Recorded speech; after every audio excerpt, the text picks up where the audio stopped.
우리가 무엇인가를 얻기 위해서 굉장히 많이 노력을 하죠.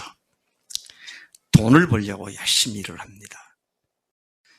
또 무언가를 성취하기 위해서 또 모든 것들을 자원을 투자해서 노력을 합니다. 그리고 그 결과 돈을 벌기도 하고 성취하기도 하고 또 명성을 얻기도 하고 이런 결과를 얻게 되죠. 그래서 성취를 위해서 열심히 일하는 건 굉장히 중요한 일입니다. 그런데 그것 못지않게 어쩌면 그보다 더 중요한 것은 성취한 것을 지키는 일입니다. 아무리 탁월한 것들을 성취했다 하더라도 얻었다 할지라도 그것을 지키지 못하고 잃어버린다면 말짱 헛일이 되는 것이죠. 우리 남자 청년들이 좋아하는 축구 예를 들어서 월드컵 예선전에서 일본하고 붙었다. 그러면 이제 국가 대 국가의 자존심을 갖고 특히 우리 청년들은 밤에 기도하러 나오면 안 나오지만 이 큰 스크린에 중계를 보자면 잘 나오잖아요. 그래서 뜨거운 관심을 가지고 응원하면서 보는데 우리나라 선수가 한 골을 넣었어요. 그럼 박수 치고 난리가 나지 않습니까? 그래서 열심히 선취골을 지키려고 노력을 하는데 그만 후반에 가서 2골을 먹어버렸어요. 지키지 못했잖아요. 지키지 못하면 그 게임은 어떻게 되는 거예요? 진 게임입니다. 얻는 것도 쉽지가 않지만 얻은 것을 지키는 것도 결코 쉬운 일이 아닙니다. 사람들은 뭔가를 얻기 위해서 참 열심히 노력합니다. 특히 많은 사람들의 관심이 돈이죠.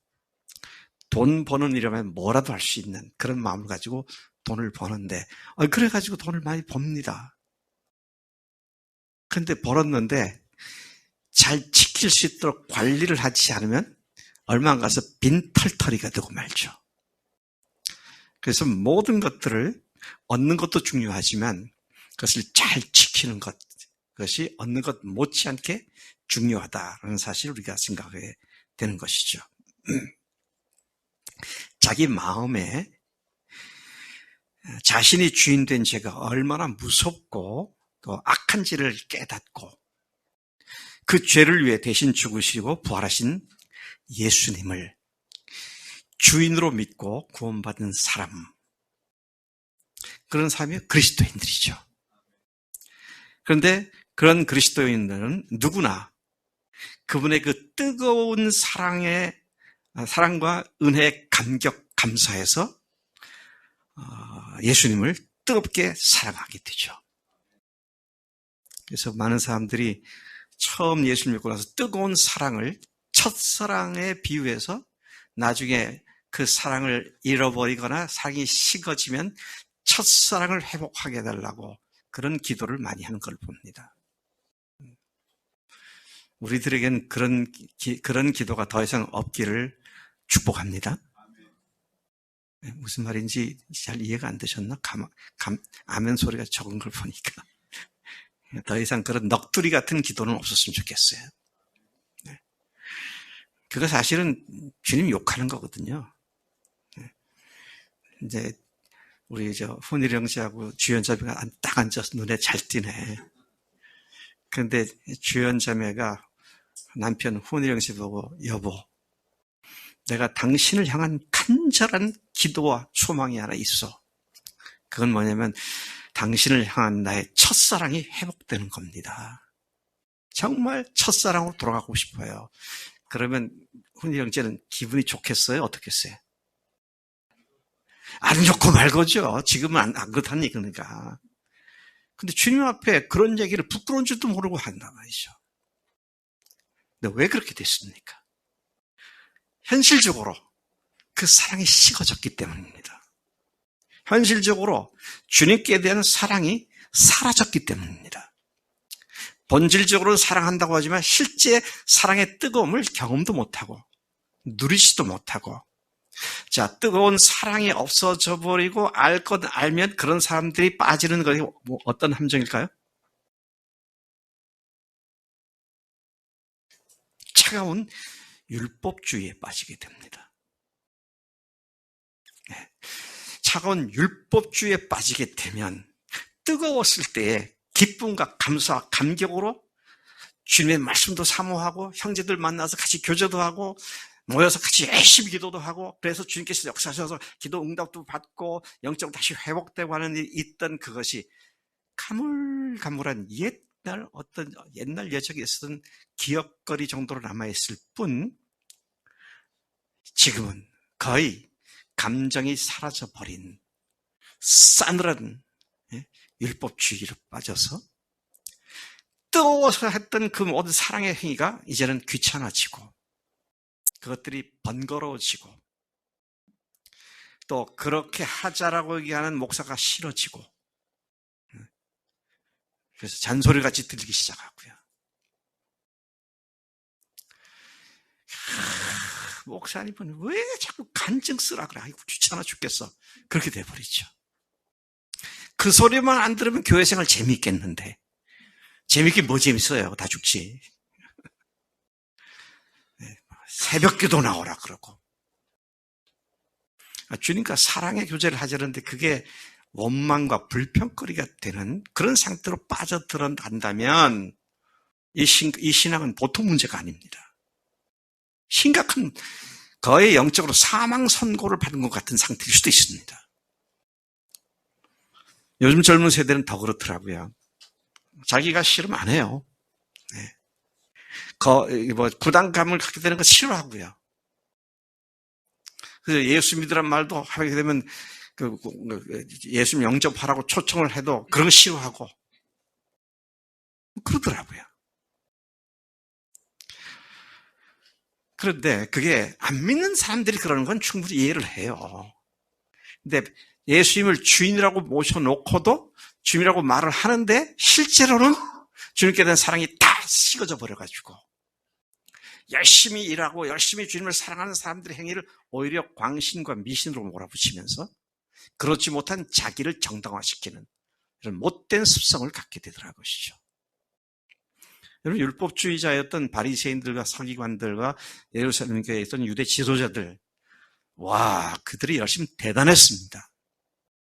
그러나 하나님께 대한 진정한 사랑이 없었기 때문에 주님께서는 그들을 보자마자 그냥 독서를 뿜어대시죠. 이 위선자들아, 화 있을 점 바리새인들아. 얼마나 무섭게 말씀하는지 몰라요. 근데 오늘 예수님의 십자가 부활로 주인 바꿔서 내가 하나님 자녀가 됐다고 말을 하는데 실제로 내가 현 상태는 영적으로 어떤 상태인가? 이걸 우리가 좀 깊이 생각해 볼 문제가 아닐 수 없다는 것입니다.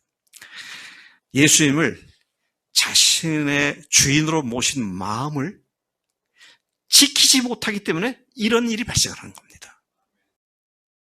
문제의 원인은 분명히 진단되어집니다. 그 마음을 지키지 못하기 때문입니다. 잠언 우리 읽었던 말씀 4장 23절을 보면 모든 지킬 만한 것 중에 더욱 내 마음을 지키라.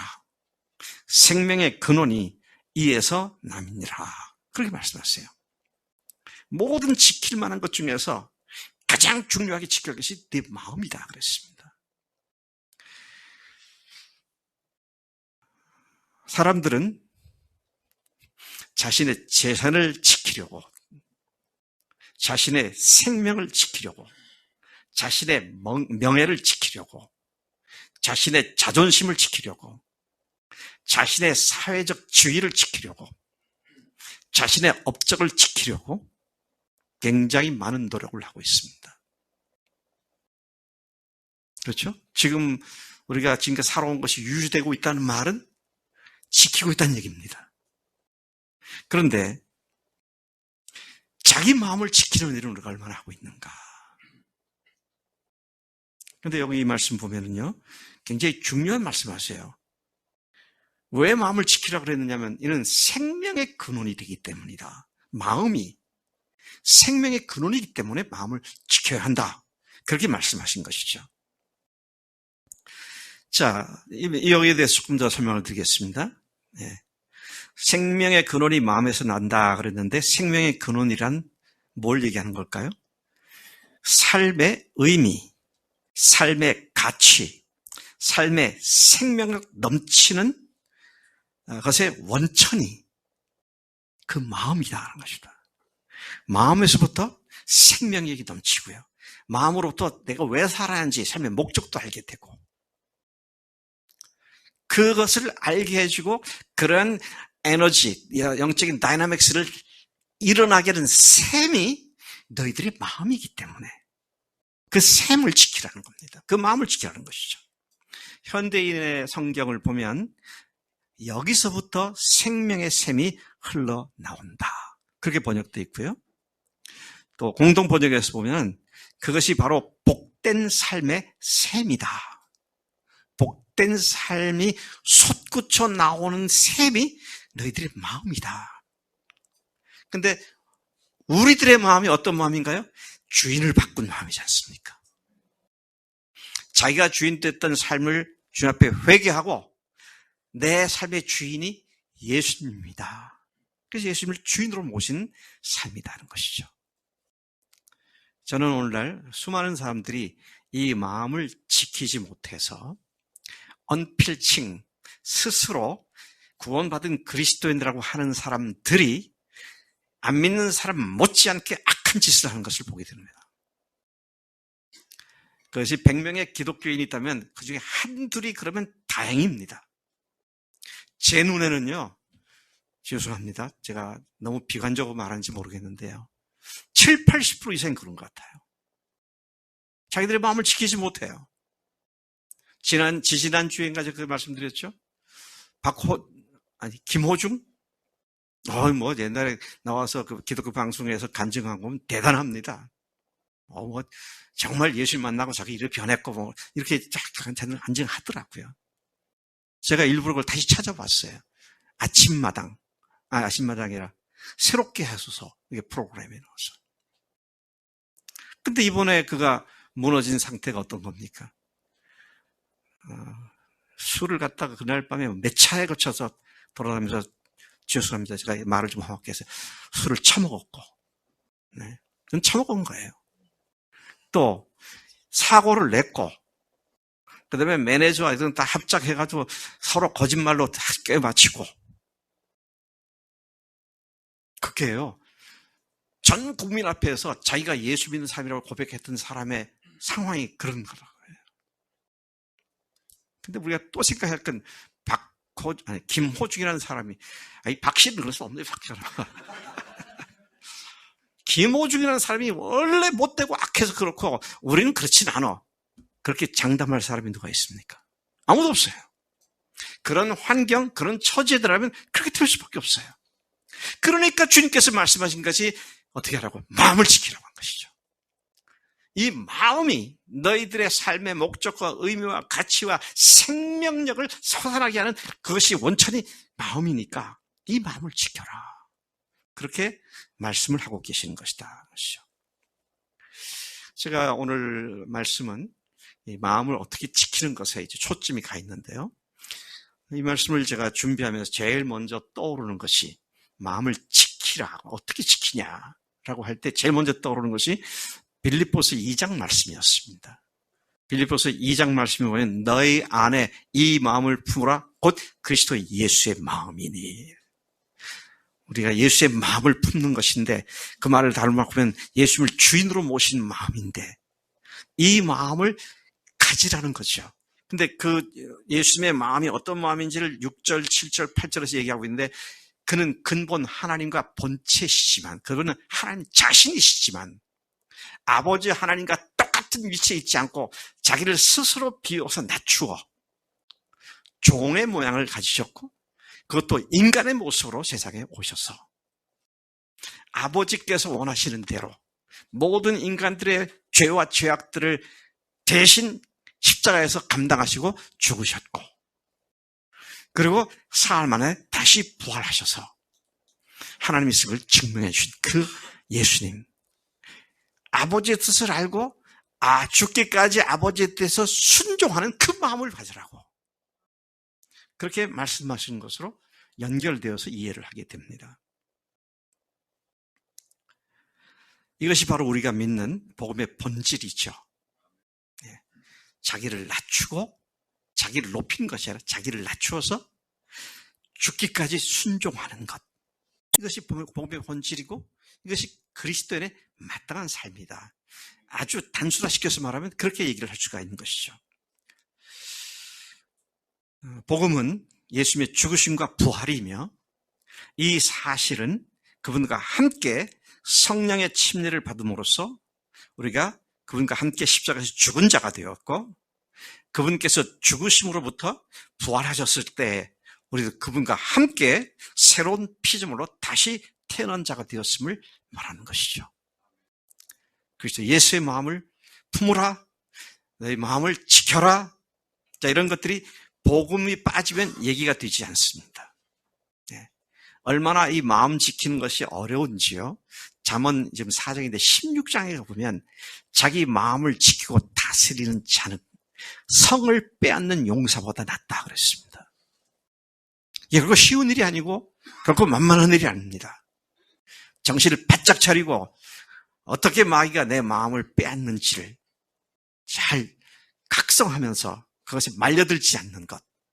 이것이 너무도 중요한 일이라는 것입니다. 자, 그래서 우리가 어떻게 우리 마음을 제대로 지킬 수 있는가. 아까 제가 말씀드린 복음에서 그 답을 찾게 되는데요. 그리스도인은 자신이 그리스도와 함께 죽은 자라는 사실을 선포한 사람들이죠. 예. 하나님의 자리에 올라가 내가 나 자신의 주인 노릇하며 내 마음대로, 내 감정대로, 내 생각대로, 내 느낌대로 살던 자로서 믿기 전에 우리의 삶은 매우 심각한 죄인된 상태였습니다. 왜 사는지, 어떻게 살아야 하는지, 삶의 의미와 목적도 알지 못한 채 고통과 갈등 속에서 방황하던 삶이었습니다. 하나님을 멸시하고 하나님을 대적하고 세상 것들을 신으로 삼는, 죄송합니다. 제가 마귀의 자식들이라고 그렇게 말하기에는 너무 높인 말인 것 같아. 자식이라는 말, 누구의 자식이다라는 말은 반말이 아니고요. 높인 말이에요. 마귀에 관한 거니까 마귀의 자식이라는 말을 하지 않고 제가 직설적으로 말합니다. 어떻게 말을 해야 될까요? 마귀 새끼들이었습니다. 믿기 전에 마귀가 시킨 대로 했기 때문에 마귀의 종이고 마귀의 새끼들이었다는 것이죠. 그렇게 살았었습니다. 그런 삶은 다른 동료 인간들에게도 상처를 주고 자신도 또 다른 사람도 상처를 받는 대책 없는 고통의 삶의 연속이었던 것이죠. 그렇게 자신이 주인된 삶은 그 누구도 고칠 수 없이 고장나고 망가진 삶이었다는 것이죠. 저는 이 표현을 자주 쓰는데 고장나고 망가진 인생. 누구도 리페어할 수 있는, 누구도 이게 수선할 수 없는 그런 상태에 있었던 우리였다는 것이죠. 그렇게 속수무책이었던 나의 근본 죄인, 내가 주인 되어 하나님과 원수되었던, 그리고 나를 위해 성부 하나님께서 세상에 보내신 성자 예수님께서 십자가에서 대신 죽으심으로써 나의 가장 큰 고질적인 문제고 해결될 수 없는 문제를 단번에 완전히 영원히 사해 주신 줄로 믿습니다. 그런 사랑을 받았기에 우리는 그 주님을 사랑할 수밖에 없고요. 뜨거운 사랑으로 주님께 헌신할 수밖에 없는 자들이 되었다는 것이죠. 그분께서 십자가에 못 박히셔서 죽으셨을 때 나는 어떻게 되었습니까? 나도 그분과 함께 죽은 자가 되었습니다. 갈라디아 2장 20절 우리가 잘 아는 말씀이죠. 내가 아까 불렀던 찬송이죠. 내가 그리스도와 함께 어떻게 됐다고요? 십자가에 못 박혀 죽었다는 겁니다. 그래서 여러분 앞으로요. 마음을 지키기 위해서 어떻게 해야 될까? 내가 마음을 지키려면 이렇게 저렇게 이거 생각하지 마시고요. 단순하게 생각하세요. 어떻게 하면 안 질까? 그거 해봐야 또 짓습니다. 그럼 어떻게 해야 될까요? 나는 죽은 자라고 선언하는 겁니다. 안현자점에 고향에 가면 그 산 어디에 가면 무덤들이 있잖아. 그치? 그 무덤 하나 딱 가가지고 죽어 있는 사람 보고 당신 왜 거기 누워 있어? 일어나 나오라고. 거기 지금 어디다가 거기 누워서 자빠자고 있냐고. 나오라고. 그러면 안에 있던 그 죽은 사람이 이 여자가 당신 누구야? 왜 와서 날 시끄러워? 그러지. 그러거나 말거나 잠잠하고 아무 대꾸도 안 하잖아요. 왜? 왜 그래요? 죽었으니까. 죽은 자는 나를 향해서 누가 무슨 짓을 하도록 그냥 죽어 있는 겁니다. 근데 오늘 말씀을 보니까 나를 죽은 자로 여기라고 그랬습니다. 죽은 자이기 때문에 나는 죽은 자지. 그래서 반응하지 말라는 겁니다. 내가 주인이 바뀌었기 때문에 나는 더 이상 내가 반응할 내가 없다. 나는 죽은 자야. 그렇게 선언하고 선포하는 것이 필요하다는 것이죠. 그래서 우리가 잘 아는 말씀 고린도후서 5장 15절에 보면 뭐라고 되어 있냐면 그가 모든 사람을 대신하여 죽으심은 살아있는 자들로 하여금 다시는 저희 자신을 위해 살지 않고 저희를 위하여 대신 죽었다가 다시 사신 자를 위하여 살게 하려 하심이라. 자기가 삶의 목적이 아니고요. 예수님이 삶의 목적이 되기 위해서 예수께서 죽으셨다. 그런 말씀하시고 계시죠. 자, 그런데 제가 조금 건너뛰어서 얘기를 했는데요. 로마서 6장 4절에 보면 그러므로 우리가 그의 죽으심과 합하여 침례를 받음으로 그와 함께 장사되었다 그랬어요. 누구한테 물어봐야 되나?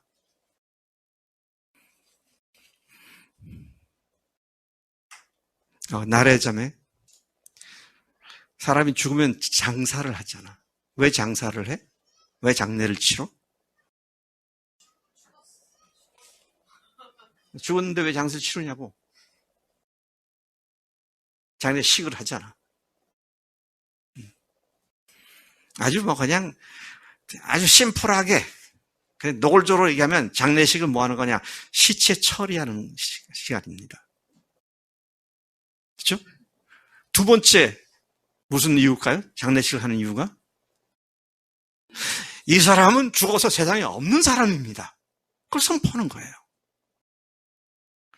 그러니까 장례식을 치른 사람에게 어느 누구도 전화를 걸지 않잖아요. 전화 받을 수 없는 사람이고 세상에 없는 사람이니까. 내가 나를 죽은 자로 여긴다는 말이 그런 말입니다.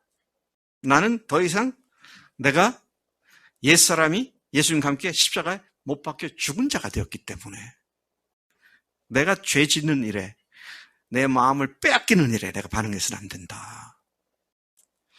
또 무슨 생각을 우리가 해야 합니까? 그리스도인은 자신이 그리스도와 함께 죽었을 뿐만 아니라 또 한 가지 뭐가 있어요? 그분과 함께 다시 살아난 자다. 그분과 함께 십자가에 죽었고 그분이 부활하실 때 나도 그분과 함께 다시 새 생명으로 태어난 자가 되었다. 새로운 피조물로 태어났다. 그렇게 믿지 않습니까? 그래서 로마서 6장 4절에 보니까 그러므로 우리가 그의 죽으심과 합하여 침례를 받음으로 그와 함께 장사되었나니 이는 아버지의 영광으로 말미암아 그리스도를 죽은 자 가운데서 살리심과 같이 우리로 또한 새 생명 가운데서 행하게 하려 하심이라. 예수님이 부활하신 사건은 우리를 하여금 그분과 함께 다시 태어난 자로서 새 생명 가운데 살게 하기 위해서 그렇게 하셨다. 6장 4절이 그렇게 말하고 있고요. 6장 5절에도 보면 만일 우리가 그의 죽으심과 같은 모양으로 연합한 자가 되었으면 또한 그의 부활과 같은 모양으로 연합한 자도 되리라. 우리도 언젠가 그분과 함께 다시 태어나는 자가 된다. 부활하게 된다. 그런 말씀을 보면 되죠. 우리에게 부활이 결정적으로 중요한 이유는 크게 두 가지가 있습니다. 부활에 대해서 우리가 너무 감사하고 부활을 강조하잖아요. 어떤 사람들은 부활을 강조하니까 십자가는 어디다 팔아먹고 부활만 얘기하느냐. 근데 정말 사람들은 듣고 싶은 것만 들어. 그분이 죽으셨기 때문에 부활하신 것이죠. 안 죽으시고는 어떻게 부활해요? 근데 죽으신 게 십자가에서 우리 죄 때문이잖아요. 그리고 부활하셨다는 얘기는 뭡니까? 우리로 하여금 예수님이 하나님이심을 믿을 수 있도록 증거가 되는 것이다. 부활이 갖고 있는 첫 번째 의미는 믿을 수 있는 증거가 바로 부활이다라는 것이죠. 그래서 로마서 10장 9절에 보니까 우리 잘 아는 말씀이죠. 네가 만일 내 입으로 예수를 주로 시인하며 또 하나님께서 그를 죽은 자 가운데서 내 마음에 다시 살리신 것을 내 마음에 믿으면 구원을 얻으리니. 우리 이거 분명히 잘 알아야 합니다. 예수님께서 내가 오늘 지금 빨리 하겠다고 마음 먹으니까 잠깐만 건너뛰네요. 첫째는 부활이 믿을 수 있는 표적이다, 증거다. 두 번째 그 부활의 의미는 뭡니까? 그리스도인이 예수님의 부활과 하나가 되어 새로운 피조물로 다시 태어났다는 거잖아요. 다시 태어난 주자가 되었다. 그렇기 때문에 이 부활이 중요한 것인데, 복음이 복된 소식인 이유는 단순히 우리의 죄를 용서해 주셨기 때문이 아니라 예수님과 함께 새로운 피조물로 다시 태어나주게 하셨다는 것 때문이죠. 그래서 제가 자주 얘기하잖아요. 침례식은 뭐다? 침례식은 무슨 식이다? 장례식입니다. 또 침례식은 무슨 식이다? 출생신고식이다.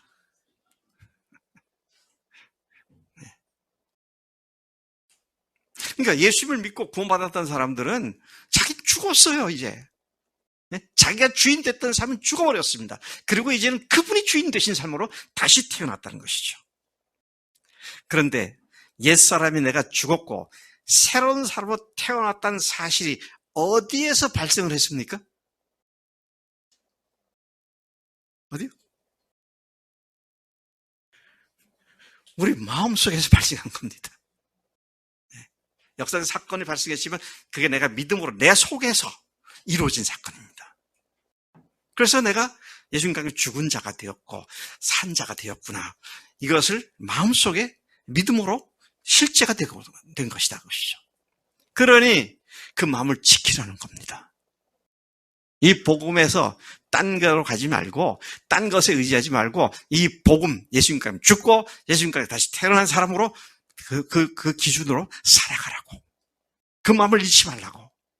그래서 여러분, 마음을 지키기 위해서 내가 예수님과 함께 죽었구나 라는 사실을 생각하면 내가 죽지 못하고 또 화가 나서 문제가 돼서 시끄러워지고 하는 것들을 회개해야 되는데, 화가 나고 시끄러운 걸 회개할 게 아니고요. 뭘 회개해야 될까요? 회개할 내용이 뭔가요? 마음의 주인을 내가 다시 주인 노릇한 것, 그걸 회개해야 되는 겁니다. 네? 그것이 원인이죠. 근본 원인이죠.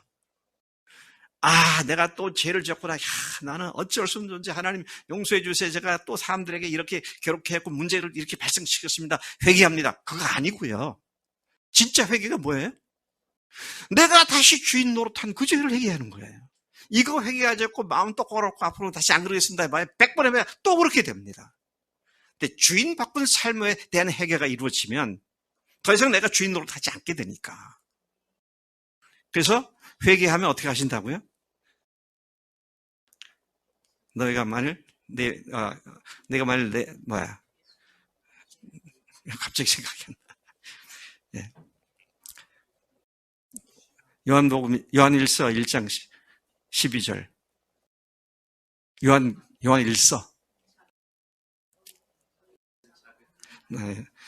너희 죄를 자백하면 저는 미쁘시고 의로워서 우리 죄를 사하시며 모든 불의에서 우리를 깨끗게 하실 것이요.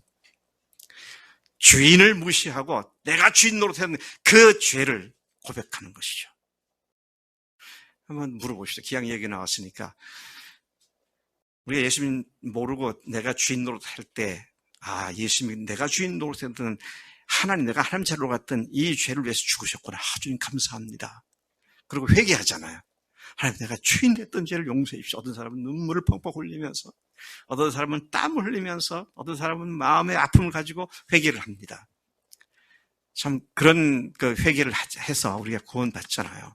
용서받고. 그때 회개했던 정도와 강도하고, 예수님을 주로 모신 뒤에 다시 또 자기가 주인 노릇해갖고 하나님 앞에 내가 주인 노릇했습니다고 회개하는 것과 그 강도가 어느 것이 더 세야 할까요? 전입니까? 뒤입니까? 뒤입니다. 왜 그렇습니까? 앞에 건 모르고 그랬어요. 뒤는 알면서도 한 겁니다. 그러니까 여러분, 예수 믿는 자로서 나는 천국 갈 확신이 있다. 그걸로 끝나는 게 아니에요. 이제부터는 어떻습니까? 그분이 인도하신 삶을 사는데 내가 또 주인 노릇했을 때에는 알면서 지었기 때문에 그 전보다 더 심각하게 주님 앞에 회개하며 하나님 앞에 다시 주인 되신 자리로 주님을 다시 잘 모셔드리는 이게 필요하다는 거예요. 나는 근본적으로 회개하고 죄가 해결됐으니까 그때는 내가 잘 회개했으니까 이제는 내가 죄를 지면 God, I'm sorry. 그러면 되지.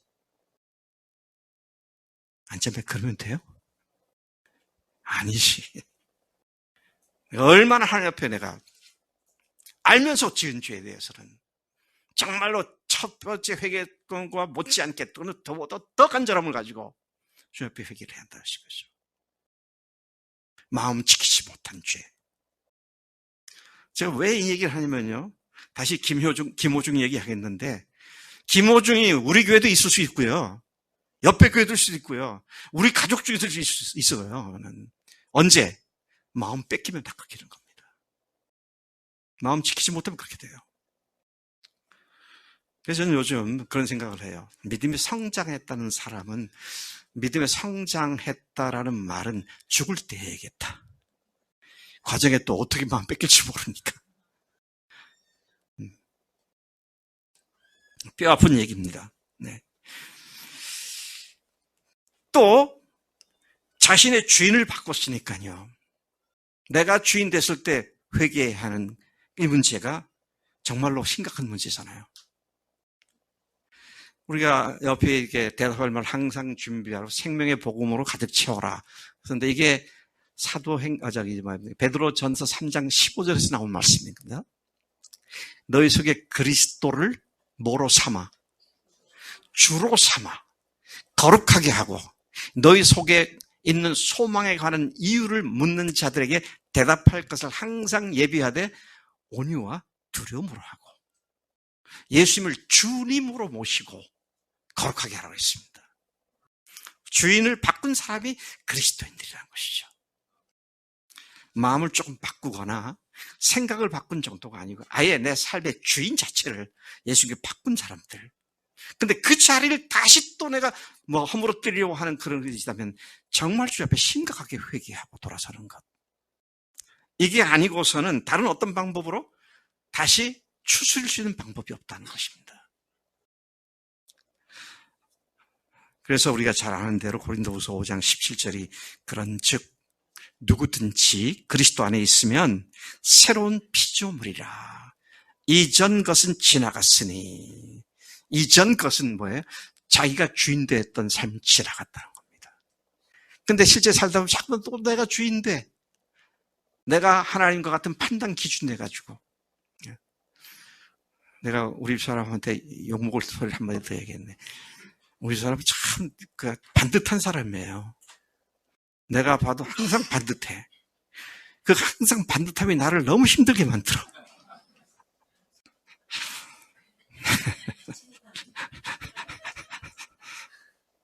무슨 말을 하고 있는 거예요? 스스로 반듯하다고 하는 사람들이 그것을 가지고 다른 사람들 정죄할 수 있다는 겁니다. 조심해야 돼요. 정죄는 누구만 할 수 있다? 하나님만 할 수 있어요. 자, 그래서 자신의 주의를 바꾼 사람들은 더 이상 자기가 주인이 아니기 때문에, 그래서 바울이 말한 것처럼 로마서 14장 7절, 8절, 9절을 아시죠? 우리 중에 누구든지 자기를 위하여 사는 자가 없고 자기를 위해 죽는 자도 없도다. 우리가 살아도 주를 위해 살고 죽어도 주를 위해 죽나니 그러므로 우리가 사나 죽으나 다 주의 것이로다. 이를 위하여 그리스도께서 죽었다가 다시 살아나셨은즉 죽은 자와 산 자의 주가 되려 하심이라. 그분의 죽으심과 부활은 우리의 주인 되시게 하셨다. 그래서 내 삶을 항상 되돌아봐야 하는데요. 그건 뭡니까? 내가 지금 주인 됐는가? 또 주인 노릇한 건 아닌가? 예수님이 주인이 맞으신가? 그리고 아니다 싶으면 빨리 회개하고 다시 주님을 제자리에 모셔드려서 흔들림이 없게 만드는 것이 필요하다는 것입니다. 자, 이 싸움, 이걸 사도 바울이 말한 것을 보면 육신으로 살지 않고 성령으로 사는 삶이다, 그렇게 말합니다. 이 싸움을 싸워서 승리하는 것이 성령으로 사는 삶이다라는 것이죠. 그리스도인들의 이 싸움은 일생 동안 계속되는 겁니다. 한번 승리했으면 그걸로 일생 동안 울고먹는 것이 아니고요. 오늘 승리했지만 내일 또 넘어질 수 있어요. 그래서 또 주님 앞에 회개하고 회복받고. 우리들의 마음 상태는요, 진공 상태가 없습니다. 하나님의 말씀과 하나님의 존재와 사랑으로 채워지지 않고 있으면 언제든지 마귀가 잡생각, 더러운 생각, 악한 생각을 집어넣어가지고 그것이 꼬리를 물어서 어마어마한 문제들을 일으키는 생각들로 가득 차게 만들죠. 그래서 많은 경우에 많은 사람들이 얘기하는 걸 보면 팩트, 사실을 얘기하는 것이 아니라 추측하는 걸 얘기해요. 머릿속에서 상상한 것을 얘기해요. 그래서 굉장한 문제가 있는 것처럼 생각할 수 있어요. 그건 사실은 아니다는 것이죠. 자, 그래서 다시 돌아가서 생각을 해봐야 할 것은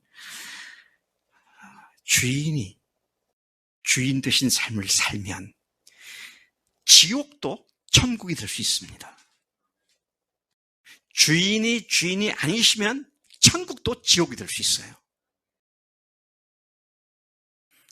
요즘 우리가 특별 새벽 기도 주간에 사도행전 말씀 바울의 1, 2, 3차 선교행을 매일 아침 묵상하고 있습니다. 너무 전도와 아주 잘 연관이 되는 말씀이라서 은혜가 많이 있습니다. 근데 바울의 1차, 2차, 3차 선교행을 지금 쭉 보고 있는데요. 2차 선교행 때에 그가 빌립보에 갔잖아요. 그래서 빌립보에서 복음을 전하다가 붙잡힙니다. 그래가지고는 시큰둥도 터져요. 그러고는 밤에 깊은 옥에다 가지고, 그 다음에 발에 쇠사슬로 착고를 채워가지고 꼼짝달싹 못하게 그렇게 감옥에 들어갔습니다. 내가 킬키스에 갔다가 오시에 가서 전도를 하다가 붙잡혀서 오시에 있는 비밀 경찰인지 어디 옥에 들어가 있다. 근데 가기 전에 시큰둥해서 막 터져서 피가 나고 막 그런 상태에 갔다 그러면 10중 8구 제가 어떻게 하든지 한국에 연락을 해가지고 보석금을 좀 보내든지 그래서 빨리 한국으로 돌아가야겠다 이 생각을 틀림없이 할 거예요. 또 오 목사님도 거기 있었다면 나를 구출하기 위해서 그런 노력을 하실 것 같아. 왜? 모두 터지고 감옥 가신 지옥 같잖아요. 근데 바울이 그랬잖아요. 근데 바울이 얻어 터지고 깊은 옥에 갇혀서 착고에 발을 채고 있는 그 상태에서 하나님 기도를 하고요. 할렐루야 내 영혼이 하나님을 찬양. 같이 듣고 있던 죄수들이 놀라고요. 그를 지켰던 간수가 놀라버리죠. 감옥이 지옥이죠. 근데 그의 마음은 계속 천국을 누리고 있잖아요.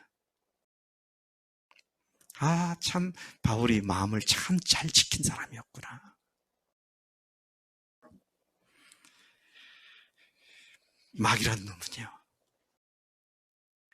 사실 우리 각 사람들의 마음의 주인 노릇했던 놈이 있거든요. 그죠? 우리 마음을 갖다 훔쳐가지고 우리를 갖다 마귀 새끼들로 만들어버리는 그런 놈이었어요. 그런데 예수님의 십자가 부활로 우리가 믿음으로 반응했을 때 그것을 완전히 벗어나게 하셨잖아요. 그런데 그 일로 말미암아 분통이 터지고 그것 때문에 그냥 지금도 그냥 속상해서 구는 놈이 하나 있잖아요. 그게 누구예요? 마귀란 놈이죠. 그러니 어떻게든지 틈벅이만 보이면 공격해서 무너뜨리려고. 네가 주인이야. 네 맘대로 해. 뭐 그렇게 계속 공격을 한다고요. 자, 그래서 바울이 그렇게 말합니다. 네 마음대로 하고 네가 주인으로 하는 것에 대해서는 뭐라고 말합니까? 로마서 8장 13, 14절을 보니까 너희가 육신대로 살면 반드시 죽을 것이로되 영으로서 몸의 행실을 죽이면 살리니. 무릇 하나님의 영으로 인도함을 받는 사람은 곧 하나님의 아들이라. 여러분, 우리가 싸우는 싸움은요, 죽고 사는 문제입니다. 성령으로 살아서 승리할 거냐, 육신으로 살아서 죽을 거냐, 이런 문제예요. 바울을 지키는 싸움의 본질은,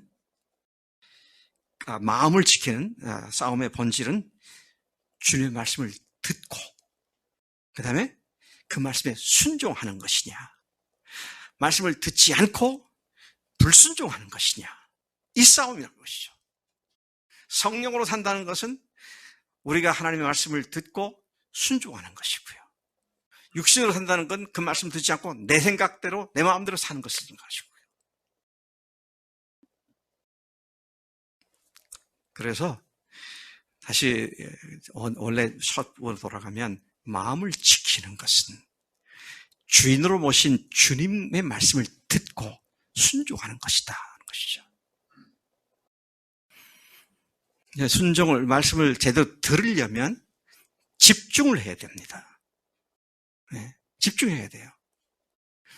많은 사람들이 주일날 설교 시간에는 아주 즐거움으로 받습니다. 그리고 예배 끝나고 돌아서서 목사님 인사하고 나가면 그다음에 다 까먹어요. 네? 이거는 제가 추측하는 말이 아니고요. 제가 옛날에 학교 교수로 있을 때에 목회대학원 월요일만 수업하는 목사들, 전도사들을 위한 거기에서 제가 여러 차례 질문했던 겁니다. 그 사람들이 바로 어제 설교를 하고 어제 설교를 듣고 오늘 지금 학교 온 겁니다. 그래서 어제 설교 말씀 제목이 뭔지 생각나는 분 얘기해보라 그러면 거의 없어요. 어떤 사람은 딱 얘기를 해요. 그럼 어제 성경 본문이 어디 있냐? 그건 거의 기억 못해요.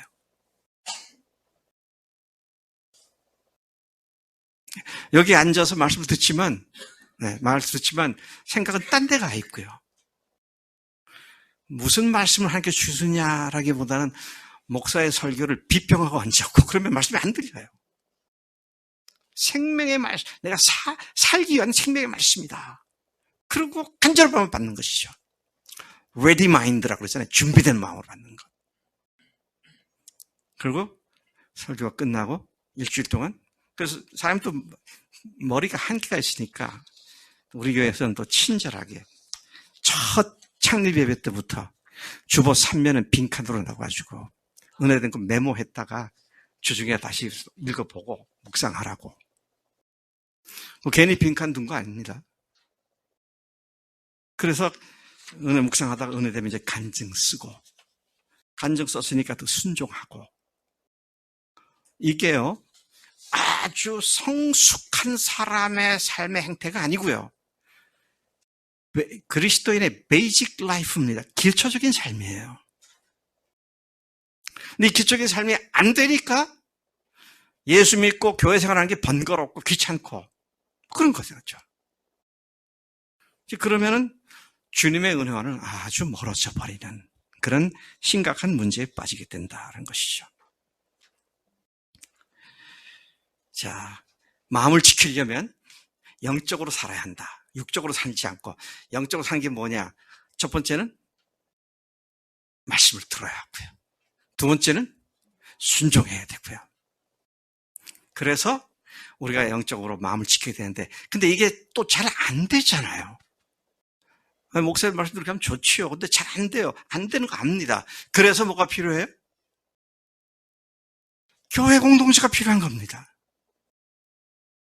어떻게 지난주에 말씀을 갖고 말씀을 씨름하면서 살았는지, 다른 사람들 간증들 때 도전도 되고 격려도 되고 자극도 되잖아요. 근데 이런 것들을 하지 않게 되면 그야말로 명목상에는 그리스도인인데 실제의 삶은 세상 사람들과 다른 바가 없는, 이게 좀 보통 심각한 문제가 아니다라는 것입니다. 오늘 본문 말씀에 흥미로운 것은 24절 이하 26절까지 보면 세 가지 지체를 언급하고 있더라고요.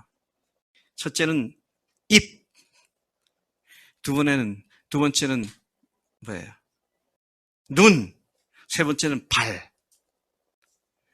그래서 우리가 마음을 지키지 못하게 되는 데에서 사용되는 세 가지 지체. 입 조심하라는 겁니다.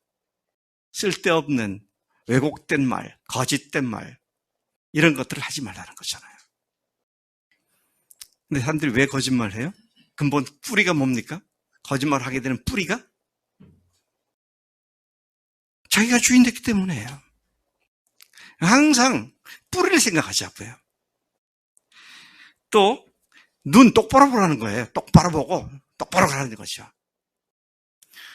또 발, 반듯하게 가서 좌로나 우로 치지 말고 앞으로 가는 겁니다. 다시 말하면은요, 이 입과 귀와 또 뭡니까 발이 잘못되면 어떻게 된다? 마음을 빼앗깁니다. 그러니까 주인 대신 주인 앞에서 내가 내 몸을 지금 어떻게 사용하고 있느냐, 이걸 늘 반추해 보면서 비추어 보면서, 그리고 잘못된 것들에 대해서는 즉각적으로 이렇게 회개하고, 그래서 마음을 지켜 생명의 근원이 늘 여러분 마음속에 넘쳐흐르기를 축복합니다. 하나님 아버지 감사합니다. 오늘 이 아침 주님께서 마음을 지키라고 하셨는데 하나님 이 마음을 지키고 정말 주님 앞에 온전하게 자신을 내어드릴 수 있도록 우리를 붙잡아 주장해 주시기로 믿습니다. 예수님을 주인으로 모신 자리가 악한 마귀에게 빼앗기지 않고 잘 지켜지는 승리하는 그리스도인이 되도록 우리 모두를 축복해 주시는 줄로 믿습니다. 감사하고 예수님의 이름으로 기도를 쌉나이다. 아멘.